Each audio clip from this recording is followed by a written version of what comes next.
Salut à tous, pour faire suite aux 11 des joueurs à suivre hors Big Five, on s'attaque aux joueurs à suivre dans le Big Five. Nos critères du coup pour les sélections, parce qu'il y en a vraiment beaucoup de joueurs sélectionnés, j'en ai presque 150, donc j'en ai sélectionné que 5 par poste. Alors il va y avoir des manquants, des joueurs que j'aurais voulu mettre qui ne seront pas là. Ça mélangera donc la hype, ce que je pense être un bon coup pour le joueur, pour le club. Donc voilà, on essaye de faire un petit florilège sympa.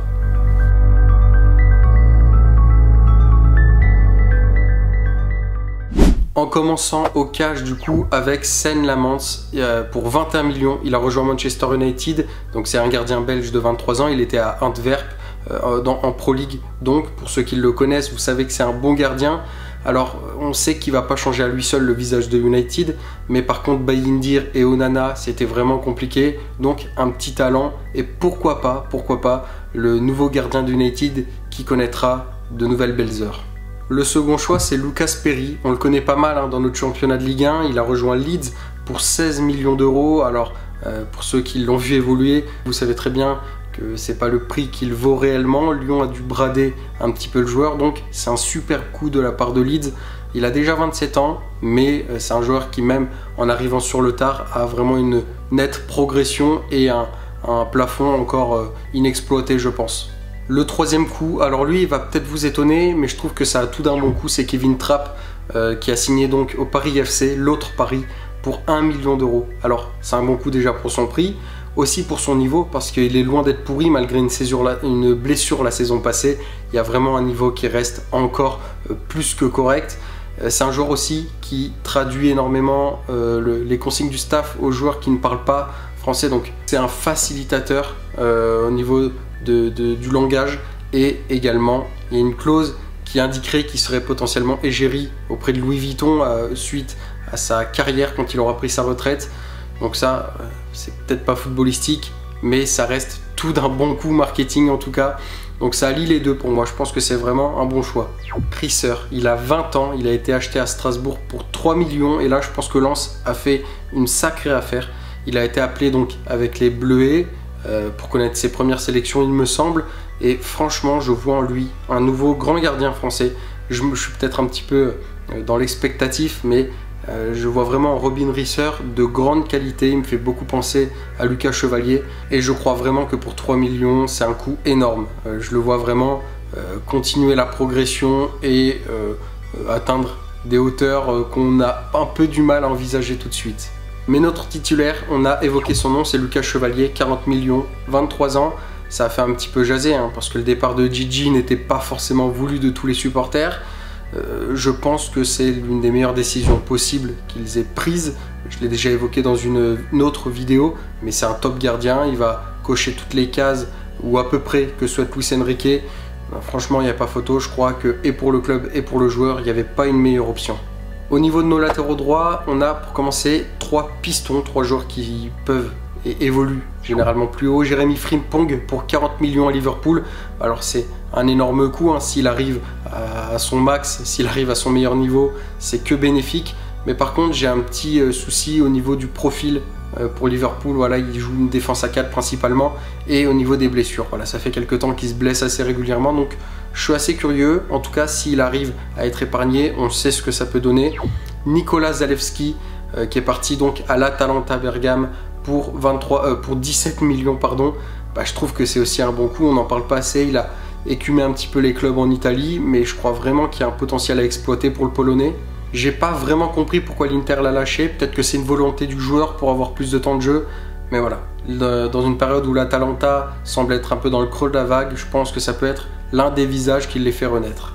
Et le troisième piston du coup en mention honorable me fait beaucoup penser à Jérémy Frimpong, c'est Tariq Lamptey, qu'on a entrevu donc à Brighton et qui lui aussi n'a vraiment pas été épargné par les blessures. Il se retrouve donc à signer à la Fiorentina pour 6 millions d'euros, il a 24 ans, donc il a encore de quoi montrer, il est jeune. Et je pense que s'il arrive à éviter un petit peu les bobos, les pépins physiques, la Fio a réalisé un super coup à moindre coût, justement. Mais les deux qui nous restent, j'ai vraiment hésité. Alors celui que je vais mettre en mention honorable aurait vraiment pu être notre titulaire, c'est Wesley França. 25 millions vers la Roma, c'est un joueur qui évoluait au Brésil jusque-là, il a 22 ans. Et on l'a découvert avec la Seleção, hein. C'est un joueur qu'on a d'abord vu en sélection internationale parce qu'on a peu accès au championnat brésilien. Donc quand on le voyait dans les listes et même en tant que titulaire, on se demandait un petit peu qui c'était. Puis on l'a vu pour de vrai lors de la Coupe du Monde des clubs. Et effectivement, il y a un sacré joueur. Puis en plus dans cette Roma là, je trouve que c'est un super projet, ça colle vraiment pas mal. Avec la Coupe du Monde en bout de piste, je pense qu'on peut avoir du grand Wesley França, une belle découverte à suivre. Mais notre titulaire du coup, c'est Trent Alexander-Arnold forcément. Il a 26 ans, on l'imaginait rester toute sa carrière à Liverpool, le voilà donc dans le plus grand club du monde. Alors comment le blâmer pour ça, hein, forcément, je pense qu'on aurait à peu près tous fait la même chose. 10 millions d'euros, c'est un petit peu ça hein, qui m'a fait le mettre en tant que titulaire. Alors ça me paraît tellement peu que je me demande si je me suis pas trompé quelque part, mais j'ai regardé plusieurs sources, il me semble que c'est son prix d'achat. N'oublions pas, dans beaucoup des 11 types de l'histoire de la Première Ligue, apparaît en tant que latéral droit titulaire. Donc voilà, c'est pas n'importe qui, hein. Il est encore jeune, 26 ans, mais je pense qu'on a peut-être là l'un des meilleurs latérales droits de l'histoire, quoi qu'on en dise, même si on peut critiquer les aspects défensifs. Ce avec quoi il compense est juste hors du commun. Donc voilà, et il est énormément critiqué en ce moment, il est un petit peu dans la machine à laver. On va voir s'il peut justement réussir à appuyer sur le bouton off pour passer dans le mode essorage. Hein.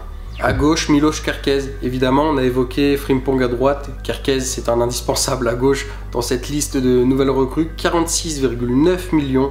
Il a 21 ans, c'est un petit peu la relève parfaite je pense de Robbo, de Robertson.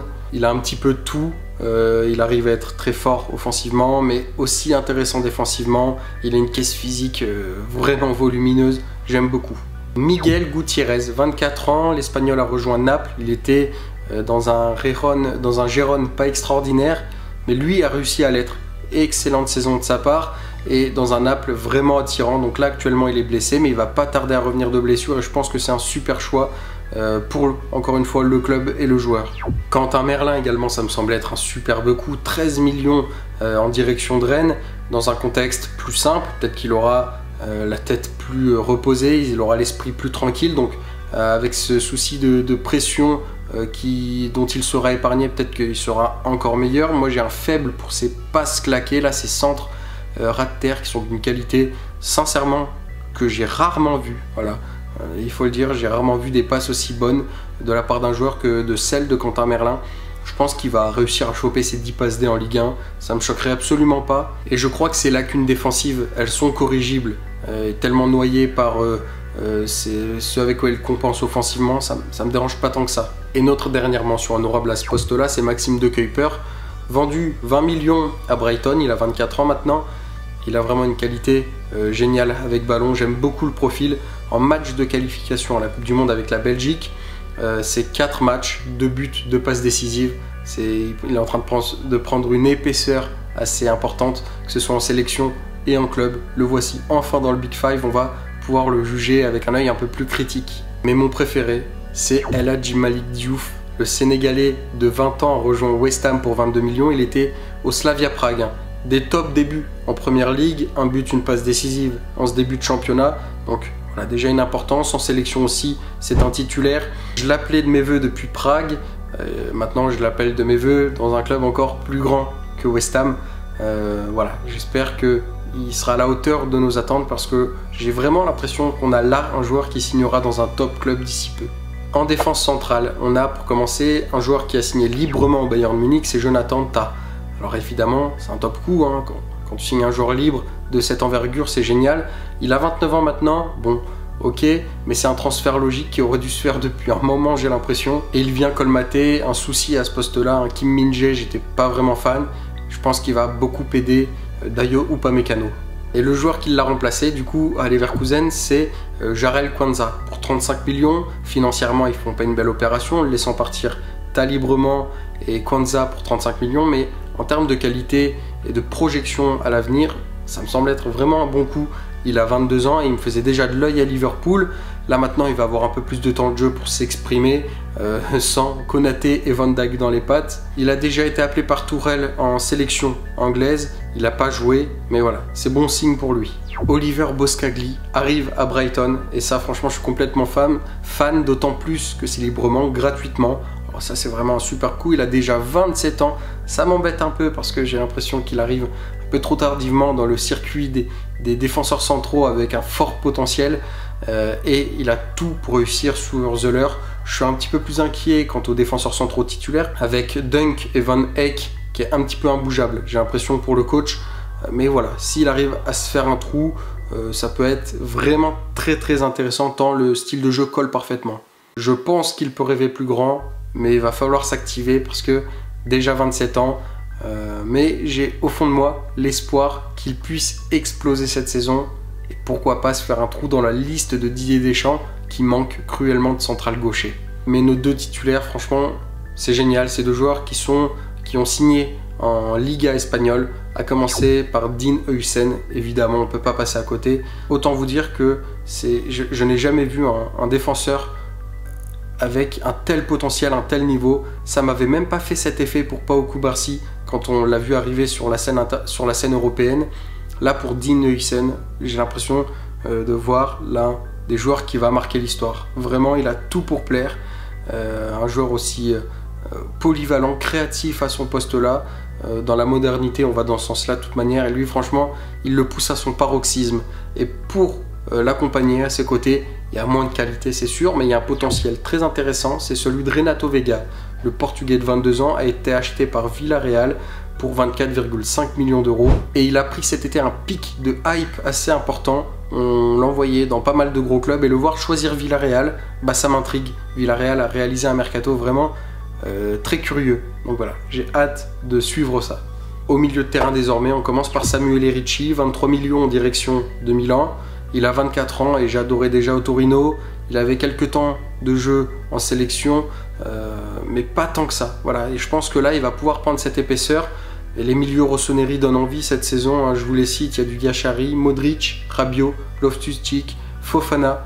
Mais lui me hype encore plus que les autres. J'ai juste un petit peu peur que ce talent soit gâché sous Allegri. On sait qu'il n'a pas tendance à tirer le meilleur de tous ces joueurs, voilà, avec un style de jeu assez restrictif. Notre deuxième mention, c'est Tyler Morton. L'Anglais de Liverpool a signé pour 10 millions à Lyon. Et sans les 3 premières journées de Ligue 1, je ne l'aurais probablement pas mis dans ce classement. C'est clairement ses prestations qui m'ont fait avoir ce jugement envers lui.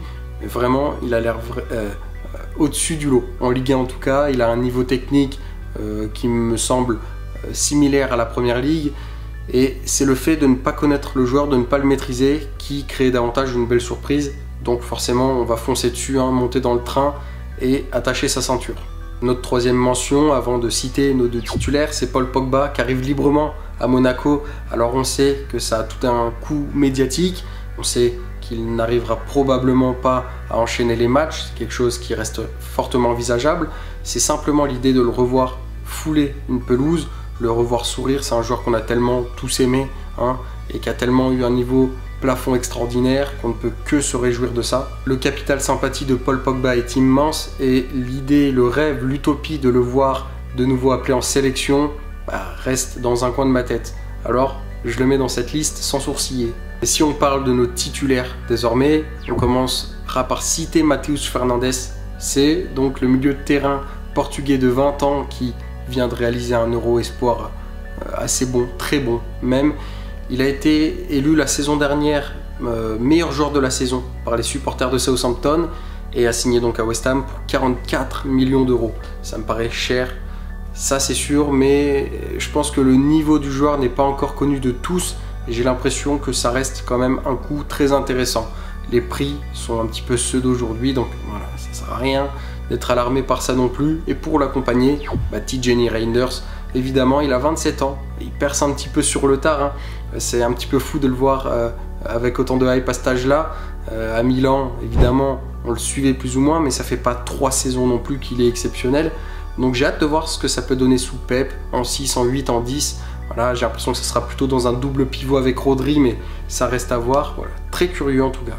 Andrija Maksimovic, alors c'est un joueur que j'avais oublié, mais en m'y penchant un petit peu, c'est le joueur qui disait la saison dernière, avant une confrontation entre l'Étoile Rouge de Belgrade et Barcelone, qu'il était un meilleur joueur que Lamine Yamal. Voilà, il est de la même génération, ils ont le même âge et il disait qu'il allait éclipser le talent espagnol. ça n'a pas été le cas, mais par contre voilà, cette audace m'intrigue. Il a été signé par Leipzig pour 14 millions d'euros. Donc on verra si le blablatage est à la hauteur de son niveau. En tout cas, ça me rend forcément curieux.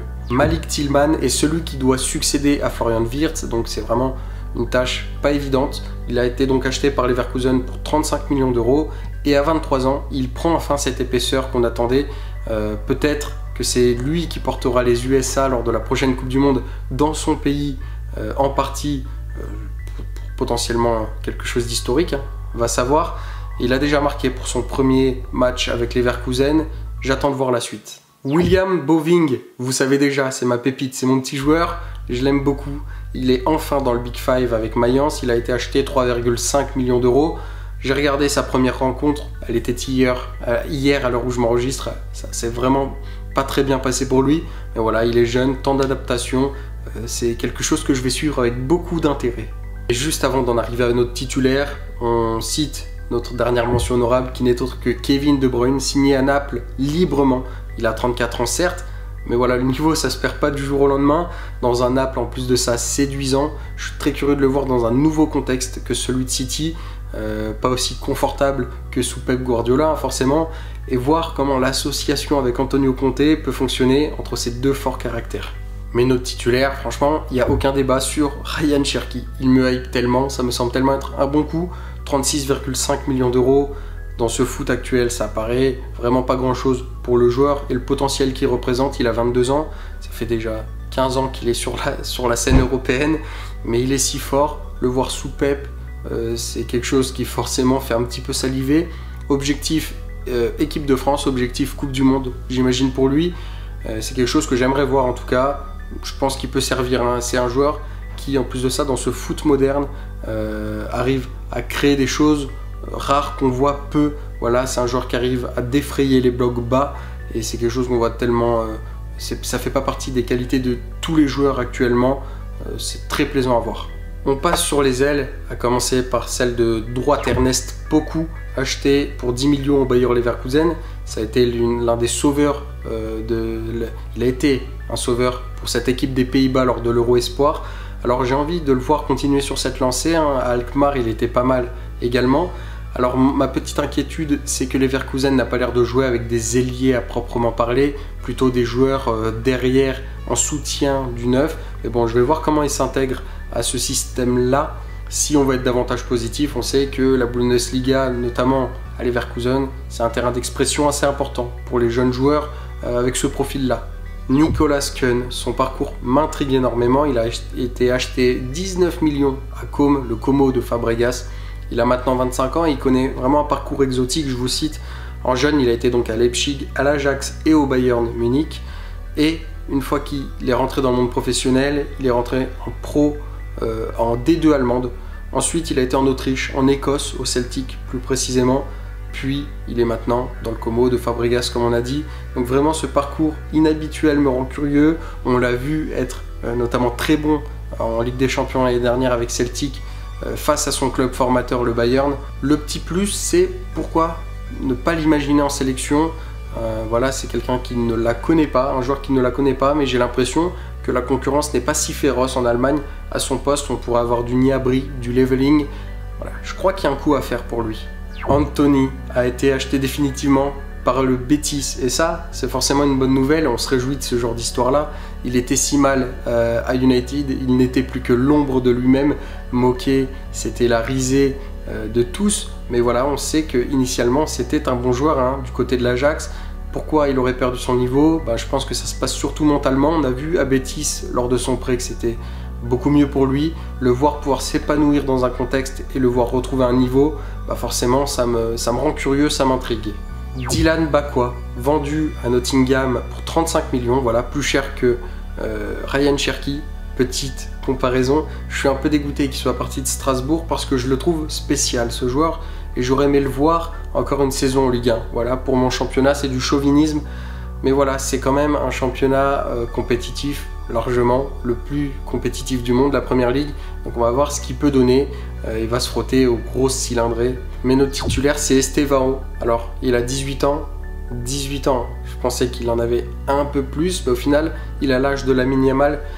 Et j'y croyais pas tant que ça, parce qu'on en a beaucoup entendu, on en voyait plus sur les réseaux que sur le terrain. Mais au final, après ce début de saison, eh ben on voit qu'il a du temps de jeu à Chelsea, du temps de jeu en sélection brésilienne, et qu'en plus il est loin de faire tâche. Voilà, c'est un joueur qui remplit le contrat pour le moment, donc j'ai aucune idée de quel est son plafond, de est-ce qu'il surperforme, mais ça rend forcément curieux. Luis Diaz pour 70 millions au Bayern, à 28 ans, bah, ça paraît cher pour l'âge, mais par contre j'ai l'impression qu'il va réinculquer une mentalité qui manque aux Bavarois, qui a été un petit peu perdue. Voilà, c'est pas le joueur qui va stater 20 buts, 20 passes saison, mais par contre c'est un joueur qui devrait les aider à faire passer un cap, notamment en compagnie. Donc voilà, je l'avais cité dans une vidéo précédente, je pense qu'il peut les faire évoluer, c'est un très bon coup. Omari Hutchinson, c'est un joueur que je n'estimais pas tant que ça, jusqu'à ce que je le vois jouer. Et le voilà du coup à Nottingham, sous Ange Postecoglou, donc pour 43 millions. Ça fait beaucoup, mais bon, taxe Première Ligue, anglais, tout ça, on connaît.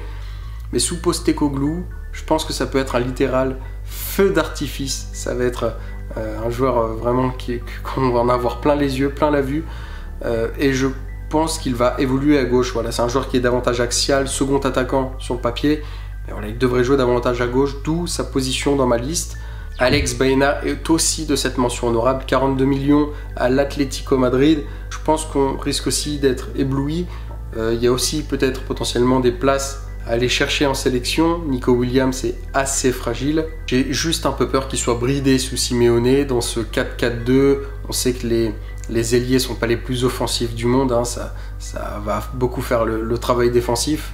Alejandro Garnacho, l'enfant de Manchester United, a signé à Chelsea. Sur le papier, c'est un peu triste. Voilà, l'histoire se termine pas bien, mais dans le fond, je pense que c'est une bonne chose. On pourrait potentiellement s'en réjouir parce que lui va probablement aller mieux, trouver un contexte plus épanouissant où il pourrait se frayer un chemin. En plus, Neto, Baino Gittens, franchement, je pense qu'il pourrait réussir à accrocher une place de titulaire, mais c'est pas lui notre titulaire, ça va être Kevin. Voilà, Kevin, c'est un joueur un peu moins coté, qui vient du Shakhtar pour se rendre à Fulham pour 40 millions. Voilà, ça paraît beaucoup, c'est pas un club très huppé, mais attention à lui. Quand je regardais Shakhtar, je me disais, mais qui est ce joueur? Voilà, je me disais, quel club de première ligue va se pencher sur son cas? Bah, ça a été Fulham, donc je pense qu'on peut le voir changer de dimension et voir l'année prochaine s'il peut intégrer un club encore plus prestigieux. Voilà, si je peux poser ça là, je l'imagine très bien rejoindre Arsenal dans 1 ou 2 ans. Et on va finir avec nos buteurs, en commençant par Konrad Harder, vendu 24 millions du Sporting à Leipzig. Voilà, contexte parfait pour s'épanouir encore. La Bundesliga, tout ça, on connaît. C'était le porte-flingue de Gyökeres au Portugal et chaque entrée était assez pertinente. Donc j'ai hâte de voir ce qu'il pourra donner dans un rôle probablement de titulaire. Alexander Isak, forcément. 145 millions à Liverpool, on va obligatoirement suivre le transfert le plus cher de l'été. J'aurais pu citer Hugo Ekitike également. J'ai préféré en choisir qu'un seul des deux. Et voilà, comme c'est le transfert le plus cher, il y a davantage de pression qui m'intrigue. C'est peut-être le meilleur neuf de la planète actuellement si on accepte Mbappé et Haaland. Voilà, ça peut être débattable. En tous les cas, c'est un joueur à suivre à tout prix. On a dans cette liste complémentaire Tolu Arokodare, acheté par les Wolves à Genk, au club de Genk, pour 26 millions. Voilà, c'est un joueur que quand je le regardais jouer du côté de la Pro League à Genk, je me disais, j'ai l'impression qu'il ne force pas. Tout est facile pour lui, il enfile les buts comme des pères, un total de buts assez impressionnant, je les ai plus en tête, mais une vingtaine très probablement.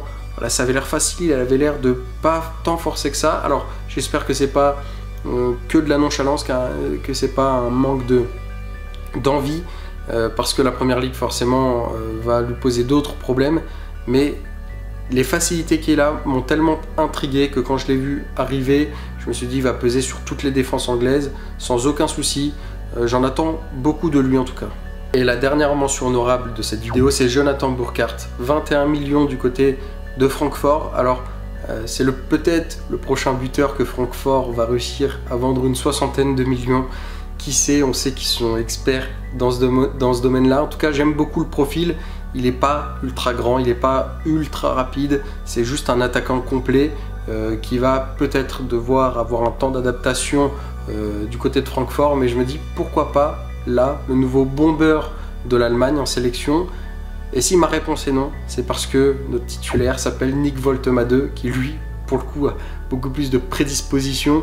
85 millions, alors évidemment ça fait jaser, la première ligue rafle tout. Voilà, même le Bayern Munich n'a pas pu lutter face à un club, on va dire pas top 5 de première ligue. Mais ceci étant dit, quel joueur, si vous ne l'avez pas vu évoluer lors de l'Euro Espoir cet été, c'est juste hallucinant. Il m'a effrayé, j'avais l'impression qu'il jouait avec des U13, probablement même avec ses petits cousins, mais j'aime tellement le profil, c'est un profil rare, très esthétique, hein. Il fait assez désarticulé, mais une technique qui vient d'ailleurs pour un joueur de cette envergure, ça saute aux yeux, c'est juste hallucinant. Je suis complètement fan, je me dis quelle acquisition pour remplacer Alexander Isak à Newcastle. Voilà, ça n'a pas été le premier choix, mais je pense qu'au final, ça a été le bon. Bon, voilà, notre équipe finale. Forcément, on a beaucoup de joueurs de première ligue, mais on ne peut pas passer à côté. C'est eux les plus actifs sur le marché des transferts. C'est eux qui peuvent mettre le plus d'oseille également aussi. Donc voilà, en sélectionnant que 5 joueurs par poste, il y a forcément des manquants. J'avais presque 150 joueurs, je vous dis initialement, j'ai dû faire un petit tri. Donc j'espère que ça vous a plu. On se retrouve très vite pour la prochaine vidéo.